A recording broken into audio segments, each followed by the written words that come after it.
Amazing. This is out of a movie.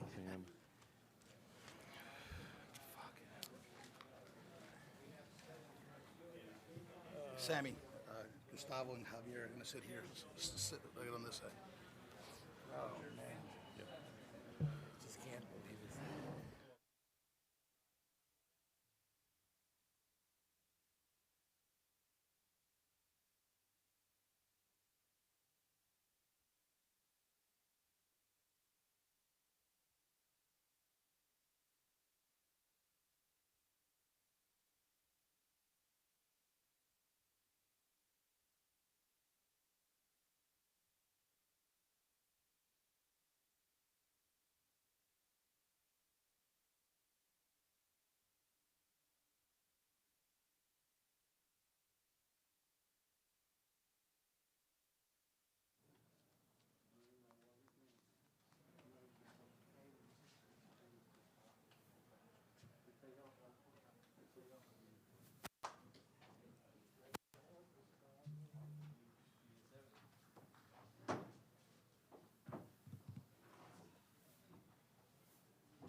Yeah, definitely. Yep.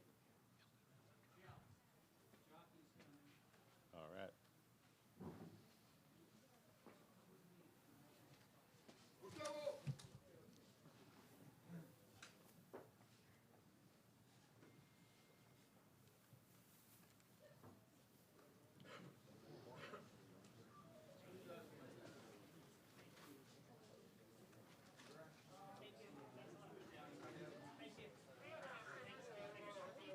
Congrats. Thanks a lot. Appreciate it. Thank you. Do you have a spot for him? We certainly do. Do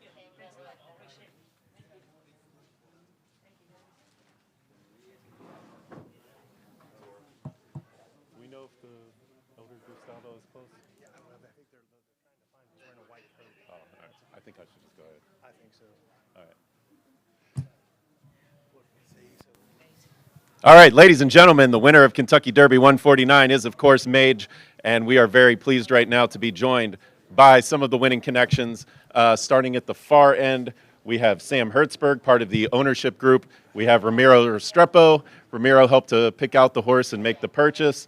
We also have, of course, Gustavo Delgado Jr., whose father is the trainer of record and hopefully will be joining us here shortly, and Javier Castellano, the winning rider.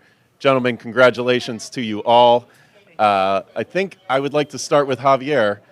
Your first Derby win in 16 tries. Tell us how it felt. First of all, I would like to say thank you, God, Lord Jesus Christ, for giving me the opportunity. I feel amazing. I feel like I'm at the top of the world. It's a great feeling, and the one thing I never always been consistent in my career. I would like to be.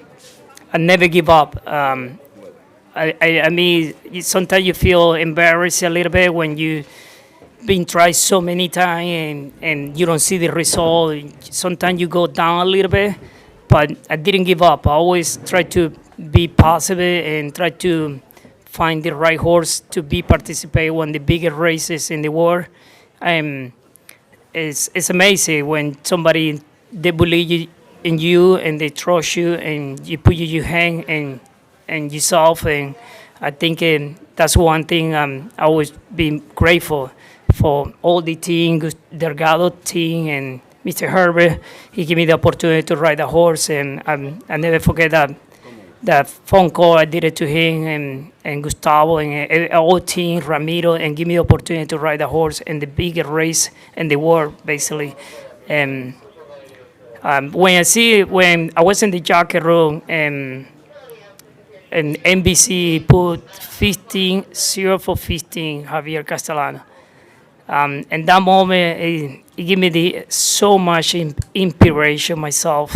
And I think this is the year. I'm going to break the year and I'm going to win the race.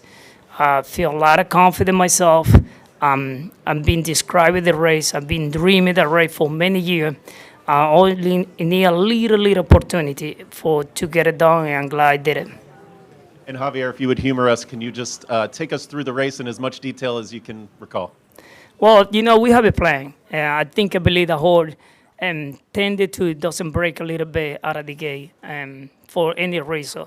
And the horse, he didn't break a lot of speed in the race. You can see a lot of horses, they got the same style, the same tactical speed. I took my time. I didn't rush, just to let him go, break out of the gate and save all the ground the best he could in the first time and try to let him develop the horse in the other way. And even the backside, when tap it right, I felt it inside and tried to squeeze a little bit in between horses. And I didn't get panic. I could have rushed a little bit to go a little forward.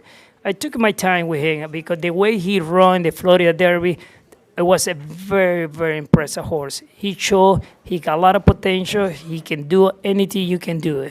And I believe in the horse and the team. Gustavo, he did a great job with the horse. And especially, we have a great, great conversation Thursday morning. Gustavo, myself, and Gustavo Jr. and all the connection and the stable. We talking for forever. And I think that it made me more feel comfortable when we have a great communication together and we put the pro, the con, and we put the positive and the negative. And I try to put everything together. And we have a plan. We have a plan A, B, C. Because when you go through the Kentucky Derby and when you have 20 horses, it's really, really hard handicapping for anyone. Jockeys, trainer, owner, anybody. Because anything can happen in the race. If it would be breaking the horse out of the gate, it would be in the lead. But the horse, he missed a break. When I miss a break, I use my best judgment in the race. Try to win the race. I try to do the best for the horse and try to win it for the connection. And they believe me. They hired me to do the job. I got to do the best they can to win, to bring the horse to the win of the Kentucky Derby. Well, we'll talk more about the running of the race, but Gustavo, I'd like to hear from you. And if your son wants to translate for us, that's fine. But initially, I would just like to hear from you and what you're feeling. Very happy, very happy. And Javier say all. I haven't words, but only for my team, for Mage, principal for Mage, for my owner, for my family. I'm very happy to win to the Kentucky Derby. I love you so much. And my apologies for every people because my English is very good. I prefer to talk with Ramiro and my son Gustavo Jr. And Gustavo Jr., maybe you can talk to us about the development of this lightly raced horse this year and just the progression up to this race. Pretty much about the horse. The horse is very talented. He always gave us that confidence that we had a horse for the Derby. As soon as I started racing 5 furlongs, 6 furlongs, every time we asked him, he was fast. And not just that, horse is very smart. He's quiet, and he's the kind of horse that lets you do what you want with him, not the other way around. And I think that's the best quality of him. Other than that, you can bump him, and he will be right there. You can see his face, full of dirt. I mean, and he kept grinding, and that's what I like about the horse. So it gives you confidence. Ramiro, congratulations. I want to hear from you and both what you're feeling, and then also after we hear about that, if you could encapsulate this ownership group and explain to everybody who all is a partner on this horse. But first, just how you're feeling. The emotions are just through the roof, obviously. The amount of friends that we all have. The ownership group is 4 different groups from 4 different backgrounds, all different age ranges, nationalities. I mean, it's one heck of a melting pot that came together for this horse. So the amount of celebration that's going to go on, I can't even describe it going forward. But it's just Gustavo and I have been trying to raise our profiles. Gustavo Sr. as a trainer has had so much success in South America, and he's come here and has always had a small boutique stable and has always wanted to increase his presence to have more quality horses and with a lot more owners. Myself, as a bloodstock agent, who has been trying to increase his profile as well.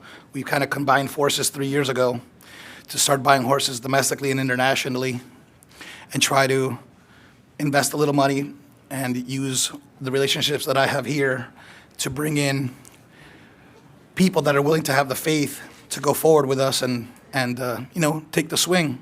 This is a game that there's so many successful people that are buying in bulk at the highest end of the sport, and I feel like they have unlimited bullets, and I have a musket. We have a musket, so when we buy, we almost can't miss. Gustavo and I went to the Fasig-Tipton Timonium 2-year-old sale, and we narrowed it down to 2 horses. And if you can believe it, it was this Good Magic colt or the City Light filly that ended up being Mimi Kakushi that ended up in the Oaks. And we had a budget in mind, Gustavo and myself, to start bidding. When it got to that number and I started to hesitate, Gustavo took out his whip, cracked me two times and said, "Let's go, don't stop bidding." And we went up to 290,000, which in the real world, it's a lot of money. But in horse racing, it's just it's a respectable number, but it's by no means a lot of money. And we ended up getting the horse. And since we went over budget, we needed to put together an ownership group. I immediately called Sam Hersberg of Sterling Racing. He's in real estate down in Miami. I've known him for over 10 years. We have some great mutual friends in common. Sam actually had a Derby horse, Black Onyx, that qualified for the Derby but scratched the morning of. And I know Sam's been chasing the Derby for over a decade to try to get in. And Sam didn't hesitate and jumped right in.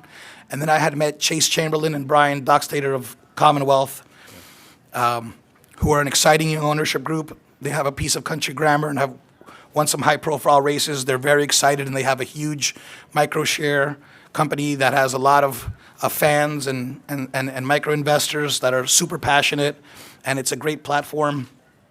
And they jumped in immediately as well. So the 4 of us were able to cover the 4 bases of this horse. And, you brought a guy from California, from Tennessee, Sam from South Florida, myself from Miami.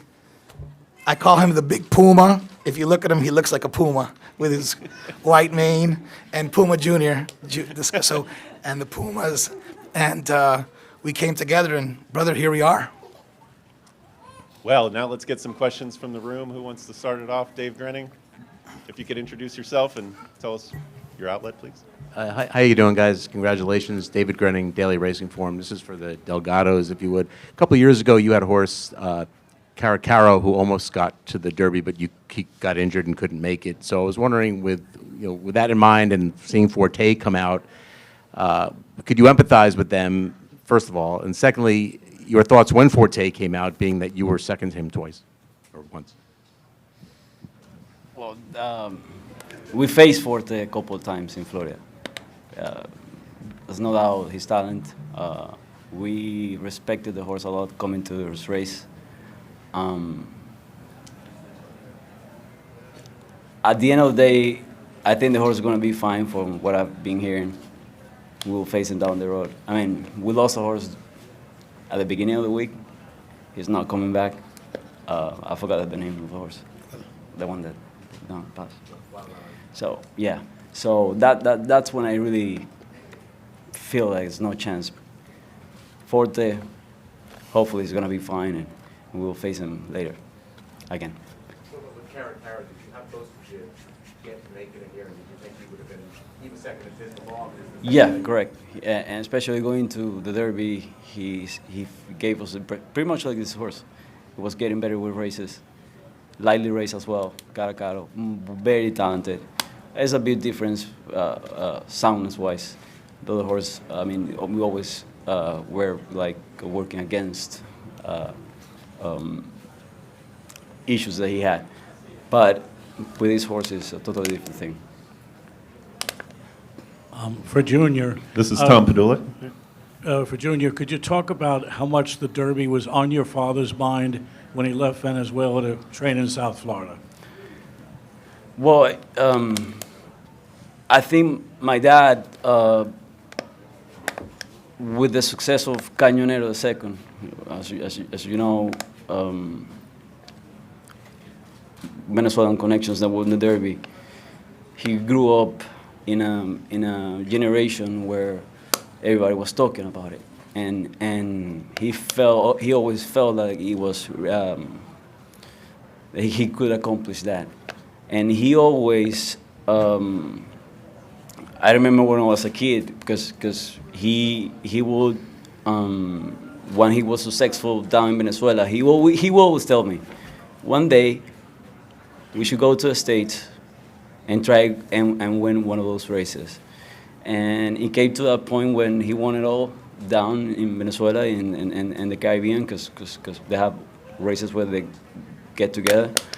And it's been 8 years that since we got here.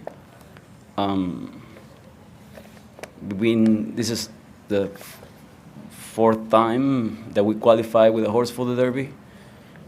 Third time that we race, because the horse that you mentioned before, Caracaro, couldn't race. And now we're here. Gustavo, how big of a story will this be in Venezuela? Oh, I mean, the combination between Javier and my dad, I know for a fact that it's gonna bring a lot of people, and pretty much the energy of that, it felt today, because you knew you have a whole country was backing you up. Yes, sir. Lachlan McLean, Spectrum News. Javier, you said the key was that you took your time. How difficult was that to do when you missed the break? How anxious do you get when you're behind in a field that large? I believe not at all. I think I have a lot of confidence in the horse. And I took my time. We have a plan. We talk together and we describe the race. What happens if you miss the break? And one thing, Gustavo, he gave me a lot of confidence. And the way we talk, he say, take a time, enjoy the ride, don't rush the horse, let him develop the horse. And all the conversation we have it together, I feel a lot of confidence myself and the horse and the connection, and the horse has been training. Gustavo has been very successful all his career, the way he developed the horses for the long distance. And I have a lot of confidence in that, because I knew I don't want to rush the horse in the beginning of the race. I just want to let him develop the horse and don't get panicked. Let him develop the horse. I know it's going to be a lot of speed, but you have to be aware, turn off horn, all the horses can start kind of backing up a little bit. You have to be aware, don't get in trouble. And that's what I think I was very aware, turn off horn, don't get struck between the horses, and get the clear path and let him roll the horse. Because I knew when I'm going to ask it, I'm going to have a lot of horses. But I think the horse is going to give me the best run ever. Javier, down the backside, it looked like you had a lot of horse. I mean, he was pulling on you. I mean, just talk about the feeling when you know you've got a lot of horse under you, and when you knew that, like, he was loaded for the stretch.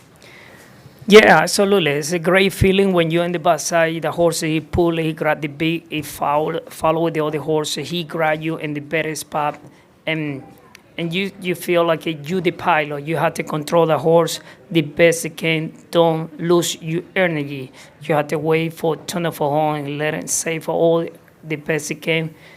In the meantime, you have to be aware what the horses are developing himself. And one of the horses you have to be aware was, in my target, was Tappy Trice. But Tappy Trice I didn't see around, and my view, it was right behind me. I tried to move before he make the move, because I knew it's gonna come at some point. And I always try to be analyzing and handicapping the rate the best I can to the jockey and the horses, every single move. And when turn off a horn, I knew I'm gonna win the race in the 3-8, but you just let him roll a little by little, because I knew when you ask it, you push a button, the horse is gonna give me everything he has. The way he been trained, the way the horse, I saw every single work, the way he sing, the way he galloped. Especially, it's a great connection, because I want to tell you one thing. I want to give it credit to the exercise rider. It's JJ Delgado. He did a great job with the horse. He been riding horses for many years. He was a jockey before, Now he's galloping a horse. It's a great, great connection. JJ Delgado, he rode with my dad. That's a small word. And my dad, he rode with Gustavo. I feel like I think that's meant to be. I think I'm gonna win the Derby this year. I think it's all the connection. And thank God, there you go. We're here. We celebrate and try to bring that race to my country, Venezuela. It's really important for us, our country. Brian and Chase, right? All right, congratulations to you two. They're the co-founders of Commonwealth, the microshare ownership venture that Ramiro mentioned. We'll get to them in a few minutes as well, but other questions from in the room? Yes, sir. Jim Trusby, Wall Street Journal. Javier, you had a big day today. You won the Derby. You won the American Turf. So another big story this week. It's been a tough week here at Churchill Downs. Can you talk about the condition of both courses, the dirt and the turf? It seemed to me the both turf they're really good shape. I mean, the turf is amazing.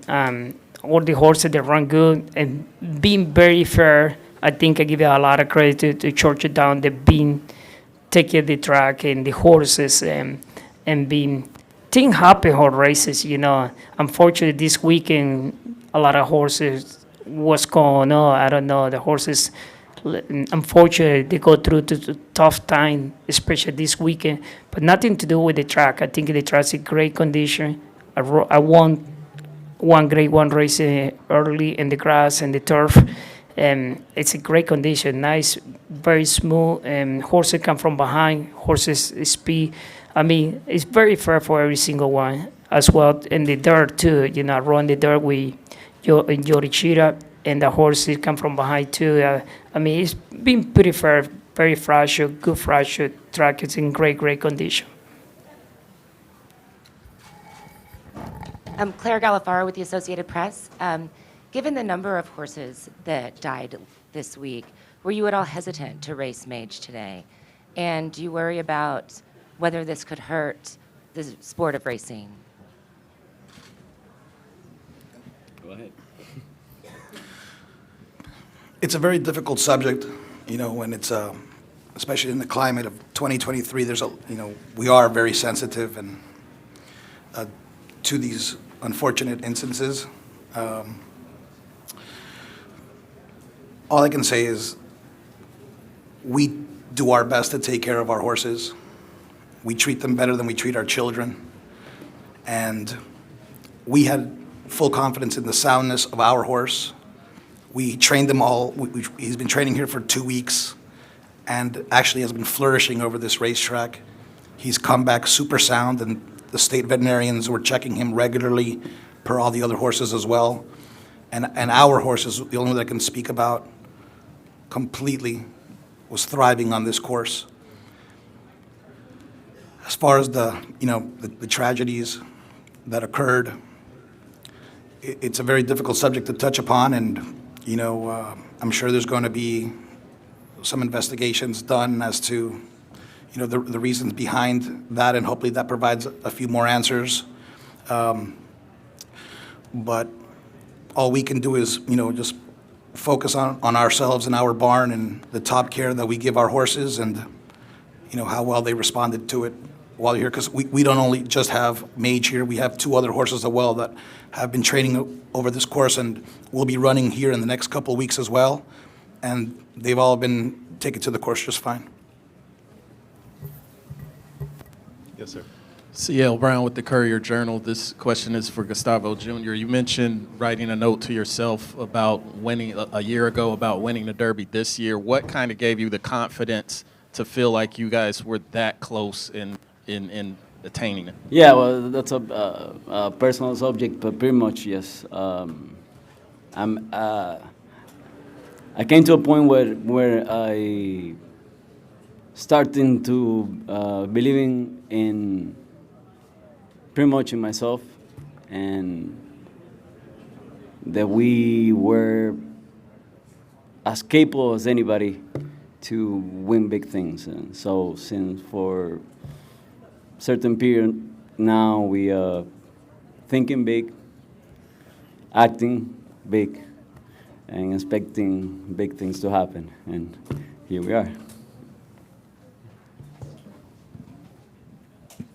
Ramiro, Dan Saravalli, Enterprise Sports. Can you just take us through what the feeling was going into that final stretch? So luckily, I've been as not only being the owner, but also feeling responsible of getting these boys and Sam in on the team. I've spent a lot of time with the barn, kind of being a liaison amongst the ownership group, and talking to Gustavo a lot about the horse's strategy and what our plans are with this horse. We've always known he's very talented, but he has, at the start, not perfected what he could do. At the Florida Derby, Gustavo told the rider, have patience when you get out of the gate. The horse isn't afraid of kickback. And and the way that I train him, he'll start looking for the race himself. And that's something that sometimes the general public doesn't understand. These horses are trained. They know the poles. They know where the finish line is. They're taught to go on and look for the finish line. Gustavo is a PhD expert on getting horses ready to run a mile and a quarter, a mile and 3/16, mile and a half. That's what we call his bread and butter. When the horse broke and Javier, after that, we had this talk on Thursday. I have a cool picture of Javier almost like like talking with the horse too, where we went over the game plan, let him break, and everything was going according to plan. I kept looking at the clock. They went 22, 45, 110, which were fast fractions, and the horse was just finding his own rhythm, and that gave me confidence. Javi's ridden Ghost Zapper, Honor Code, Bernardini. I mean, these are Hall of Fame horses that are the Michael Jordan, Larry Bird, and Magic Johnson of our sport. So never did I ever think anything other than we were in great hands with having someone with his timing. And as he started slicing through horses, it was reminiscent of a ride that Jerry Bailey gave on Sea Hero when I was in high school. And that's what came to me. I'm like, Javi's picking him off. And when they turn for home and you see that the horse, Javi pushes the button and the horse is going, then we all become armchair jockeys. I'm there chirping and riding them. And we're all bringing him home. And you have all these jockeys up here as well, up in the stands. And so many more at home in Miami and in Venezuela. And when these boys are from California to Kentucky, and so many friends that are here in our adopted home of Kentucky. And we all brought him home. It was just magic, man. Jason Frakes with the Courier-Journal. For whoever wants to answer, can you tell us the story of this horse not racing as a 2-year-old? No, the horse came out of a 2-year-old sale in May at Fasig-Tipton Timonium, and it's always standard practice for us after going through the NFL Combine of a 2-year-old sale to just give him some time off. We gave him about 2 months off. Just turned out to power up. We brought him over to the Thoroughbred Training Center in Lexington, in Paris, just outside of Lexington, Kentucky. And Gustavo's a very patient trainer. We never say to ourselves, we're going to focus on Saratoga in August or Keeneland in October. It's always let the horse dictate when he's going to achieve his top level of fitness. Towards October and November in Kentucky, the weather started changing where it started getting just a little more rainy, a little more damp, more mud, and with a baby especially, you just want to take your time and have all the ideal conditions. Since Florida is home for us, we do 70 months out of the year in Kentucky and 4 or 5 months in Miami for the winter meet. We just started doing the planning. When can this horse debut? Because technically, he could have been ready to run end of November, December. The condition book, which is just a calendar of races that the racetrack releases, Gulfstream released their scheduling and had a maiden special weight race on Pegasus Day. And that was just targeted by Gustavo. Could the horse could have raced January 7th or January 4th? Sure. But Gustavo has a flair for loving to run on big days. And he told us, and while some of us were saying, well, let's pick an easier spot, and Gustavo was like, no, we're going to Pegasus Day and are running there, and so many high-profile connections put forth their best babies to run on a big day like Pegasus down in Miami, you know, with just the media coverage and the buzz at the racetrack. And we faced some really nice horses that day. Bourbon Resolve came out of there and won at Keeneland in his next start, and Perform won the Federico Tessio, which was a qualifier for the Preakness. So as time went on, we saw it was a really live race. So it wasn't necessarily that the horse had any physical setbacks or any ailments, to wrap up your question.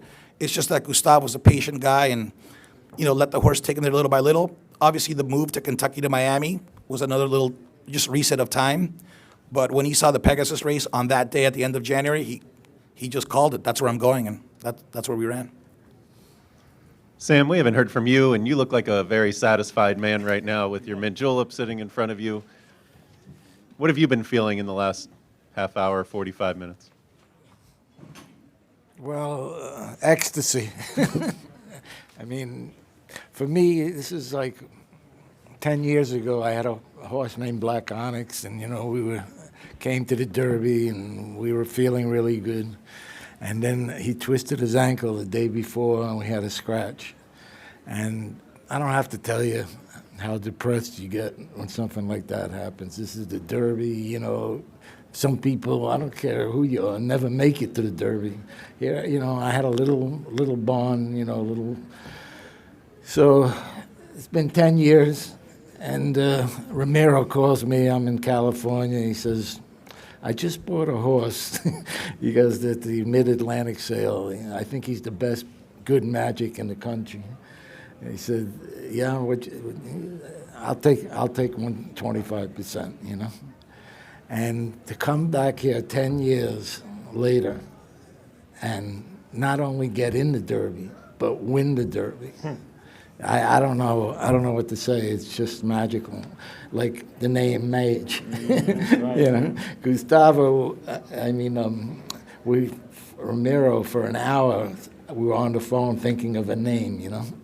And Ramiro comes up with, I got a good one. He goes, Mage. I said, what does Mage mean? He goes, wizard. It means he's a magician. I said, I love it, you know. And it was available from the Jockey Club, and that's his name. And he is a magician. He's a wizard. I mean, and, you know, thanks to the great team we have here, Gustavo Jr. and Senior, and I mean, JJ, and Ramiro, unbelievable. I mean, it all came together today. And what can I say? Happiest man in the world. Sam, very quickly, I mean, you're one of the few people based on Black Onyx that could probably really feel what Mike Rapoli was feeling this morning. And now here you are 10 years later with your Derby winner. I mean, what would you say about that situation? You're 100% right. You know, I saw Mike walk by while we were sitting in our box, and I wanted to kind of, he was going so fast, I wanted to grab him, you know, and say, I know exactly how you feel, you know. But believe me, I feel bad for him, and, you know, but Mike will come back, you know. I'm sure he'll have a great horse next year in the Derby. I wish him the best. Other questions from in the room? Yes, sir. Thank you. José Donis, Al Día en América. La pregunta es para Javier y para don Gustavo. ¿Podrían decirnos en español cómo se sienten, especialmente para los cientos de trabajadores y comunidad latina que ayudan a hacer posible uno de los shows deportivos más grandes del mundo? Could you tell us in Spanish a few words about how you feel, especially for all the Latin people that help put together one of the biggest sport events in the world? Para nosotros de verdad es una gran emoción porque en verdad, como tú dices, quizás el 80-90% de la mano de obra que trabaja con los caballos aquí en Estados Unidos pertenece a Sudamérica, y nosotros los latinos en este momento pues estamos pasando un gran momento, sobre todo hoy, en haber ganado el Derby de Kentucky, cuando la combinación prácticamente es sudamericana. En verdad, este premio también es dedicado a todos nosotros los latinos que hemos estado trabajando por mucho tiempo aquí en este país, que nos ha dado las puertas para poder tratar de hacer una carrera y que poco a poco lo hemos estado logrando. De verdad me siento muy contento y felicidades para todos ellos también. Gentlemen, I've received word that Governor Beshear requests your presence over at the Derby Museum. But before you go, We have to ask about Baltimore and the Preakness. You haven't had a lot of time to think about it, but your first thought, maybe Gustavo, what do you think of the Preakness? I prefer to wait they could come back the horse at my barn. And today we decided, depending the horse, right? This is the more important is that the horse come back. It's the best. And Wednesday decided with my owner, with my people, with my team, the horse. This is the more important. Come back the horse. You've won 3 Triple Crowns. It's possible. You know how to do it. And it can happen right now. If these folks want to come out and follow up in the morning, what would be a good time to come and follow up? What time will you be at the barn tomorrow? Hopefully you'll all be there. 9 is good. 9 is good time. All right. Congratulations once again. Thank you so much. Thank you. Mage, winner of the Kentucky Derby.